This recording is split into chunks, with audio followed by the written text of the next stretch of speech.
Necron, Black Lantern. Yes.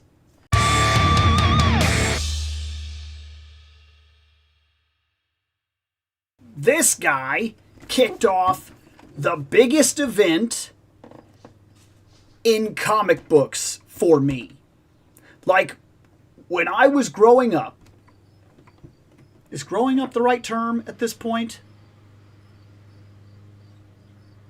I was in my 20s. Whatever. Look, I don't know if it just hit at the right time. If I was young enough, had the money, was interested to do my own things, had the free time, was reading all the books. If it just hit the right way, I don't know. But The Blackest Night, even today, for me, is the biggest DC comic book event ever. And I honestly do not believe it has ever been topped. Some stuff feels like it came close to being good stories. But I don't think I've read a DC event that had me on the edge like Blackest Night ever again. I mean, it was unreal. Like, that, The Blackest Night was one of those events that just like, a lot of these world-ending events try too hard, too fast, and get too complicated with being into the world. That's a thing. Like, it's like, oh, this godlike entity wants to get his hands on this and blah, blah, blah, and a bunch of special metals and multiverse this and yada, yada, and because of so-and-so and Nexus and yada, yada, and blah, blah, blah, and da-da-da-da-da-da. No, there's an emotional spectrum. We know most all of it through the War of the Lanterns and everything like that.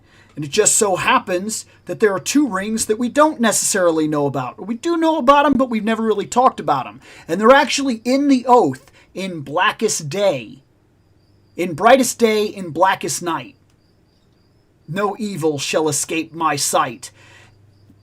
Let those who worship evil's might beware my power, Green Lantern's light. The Oath is more than just an oath. The Guardians wrote it as a warning, something that the Lanterns say all the time, and never once stopped to think that there was danger on the horizon, and they'd been running an oath to it forever. In Brightest Day, in Blackest Night. The Blackest Night is the rise of the Black Lantern rings. And the Black Lantern rings spread like a plague. And these rings are different than the other rings. The rings wear you. And no, we're not doing the Soviet Russia joke. I'm not going to do it. I will not stoop to that joke. You can make that joke right now if you'd like. I'll wait. You go ahead. Did that make you feel a certain way? Did you enjoy that? Great. Now look, when these rings, when they latch on to somebody's emotional spectrum, because that's part of what they do, they latch on to a part of you. And you give it an emotional field that it can track, like a sadness, a great love, a major fear, something of that nature, right? It will latch on to that feeling, and it will go onto your finger. It will basically kill the user, create a husk, and then the ring is literally you. At that point, you are not you anymore. You are controlled by the Lantern. It was in these books that we saw some of the coolest things ever, including universes that had been deleted that the rings could tap into and use. Because she hasn't been on a video in a while, this character right here got a shining moment in the comics when, during the Blackest Night, the JSA was holding a city alone.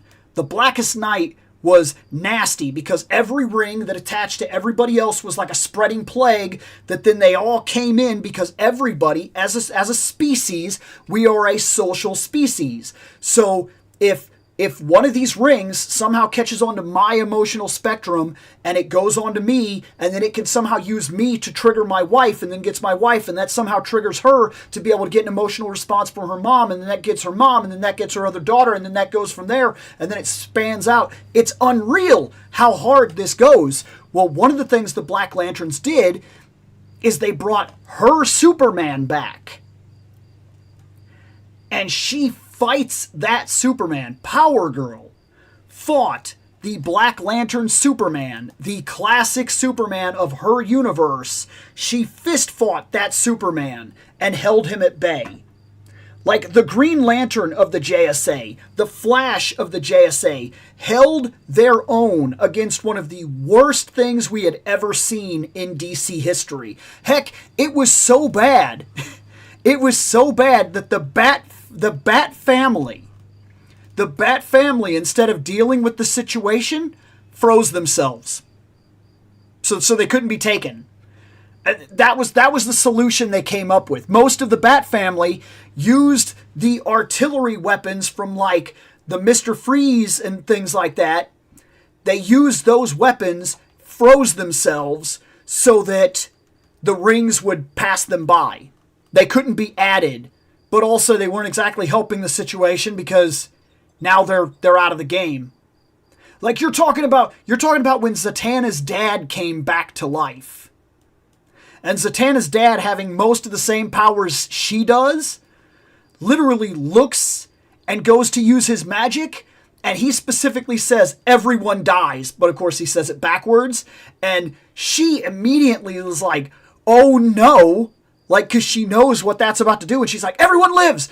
And he's like, everyone dies. Everyone lives. And then like she has to take him off to another area to fight him alone because it's not going to go well if this guy's on the battlefield.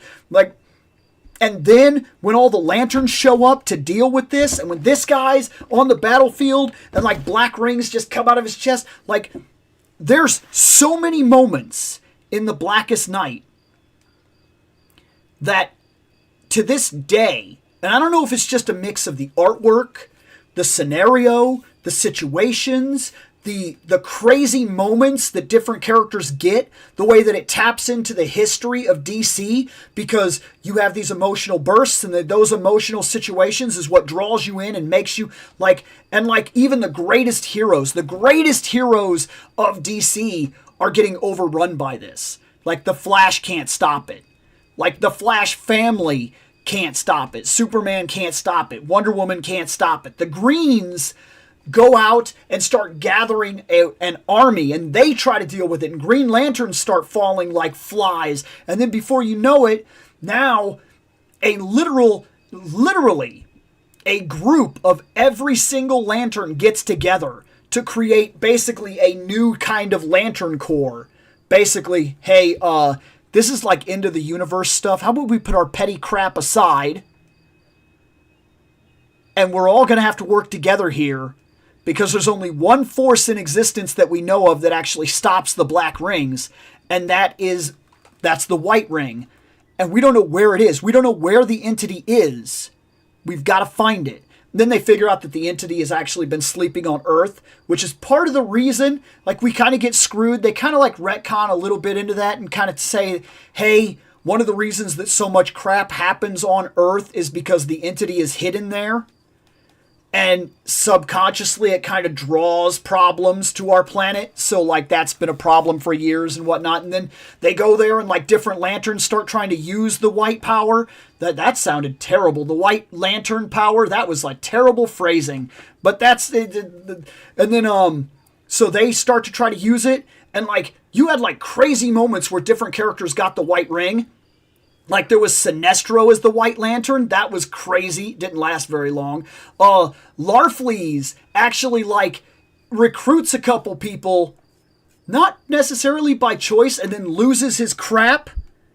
And, like, doesn't like the fact that there are now other Orange Lanterns. So, like, I think he bit Lex Luthor's finger off to, like, get the Lantern Ring back. I can't remember if that's how that happened or whatever. Man, the Blackest Night was unreal. I mean, it was unreal. It was so good. And to this day, I don't know if I've ever read another comic event ever that can hold up to this. Like, I just don't think it's a thing. I've read a lot of other events, and none of them felt like this. None of them felt like they came that close to ending the DC universe in a way that felt like it could happen, and maybe even should happen, and still felt right when we kind of pulled it back and started getting our bearings. Like, I gotta see this guy. We gotta see this guy. Let's do it. Okay, let's see it. First off, he comes with the Black Lantern Scythe, which, I mean, what do you want me to say here? Like, that is a sick weapon. By design, that is a sick weapon, and it makes a ridiculous amount of sense, and it's really, really cool.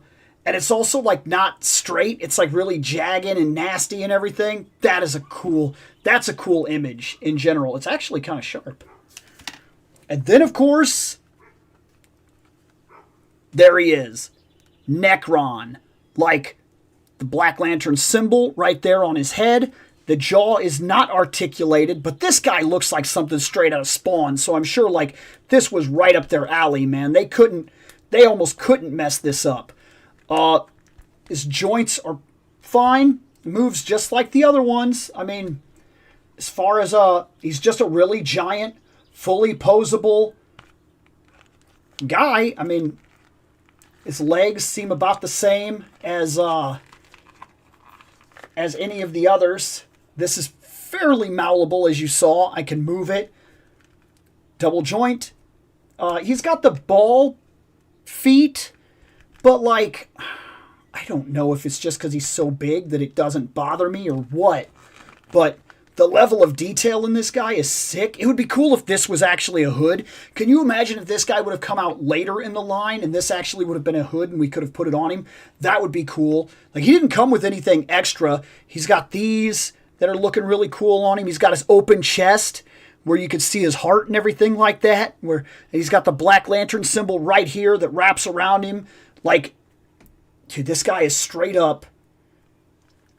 This guy is straight up the end of the DC universe.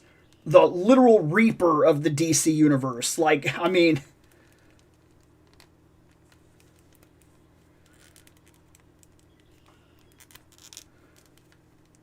come on. There. His hand doesn't want to work with me. It's his finger. It's that finger right there. His pointer finger is... Let me move it. There, I got it. Now, let's... Come on, run it down. There. Does this thing go all the way down? It's actually... It's jagged enough that it actually hurts, by the way. There's like these little bitty... I mean, it's really sharp. It's got all these little jagged areas in it and everything. It's stabbing the crap out of me. But I guess that's what you get for your level of detail. It goes all the way down, can touch the ground. It curves up over his head a little bit. This guy is sick, man. He also, I think, is the largest that I think has been released. If he's not, I'm surprised. I don't know, like, but he certainly feels big. I mean, this is a large figure. I don't know how big. I don't have my measurer here, so I can't give an accurate reading right now, but dude, this guy's not tiny. He does come with his little stand though. So, you know, there you go. He's got his stand, so he doesn't, he can stand up, no problem. And that puts us at the end of the DC stuff so far. So, I'm thinking we may have to do a video talking about what I have and if all of it is staying, or what throughout the course of collecting the line has made me feel like maybe it's time to turn away from certain items, because I do think there's one or two of them that I would actually take off the shelf at this point. But I think overall, collecting this line has been pretty solid. I mean, I don't know what else I can really ask for in terms of what it is. They've been very cheap figures. Heck, this guy cost me $24. I got him on sale, but I think he was only like 40 or something to begin with. Like, you got to hand it to McFarlane for somehow maintaining the price point that he did to give us what he gave us over the time that he ran the line. Like, I'm not saying that it's perfect, but for what we were paying for some of the stuff that we actually got, like the wired capes, sometimes faux fur, like in some cases an amazing amount of sculpted detail. They are posable, and they're like 36, they're like 36 points of articulation or something like that. It's something like, yeah, like, look, I think they're kind of, I don't know. I'm not saying give him all the credit in the world. But I'm thinking the people that come after him, I don't know if they're being very fair at the price point and what he's managed to do. For as long as he managed to do it. And the deep cuts that he did that are going to be a long time coming if we ever get them at all from what's coming. Not that I'm not looking forward to seeing what Mattel does. But, like, to go through the entire thing again, to restart your DC collection again, as we've already done like 6 different times, that's what gets me about it. And this one really felt like it felt like over time, not that he hasn't had missteps, but it felt like over time he's gotten better and better and better as he did it.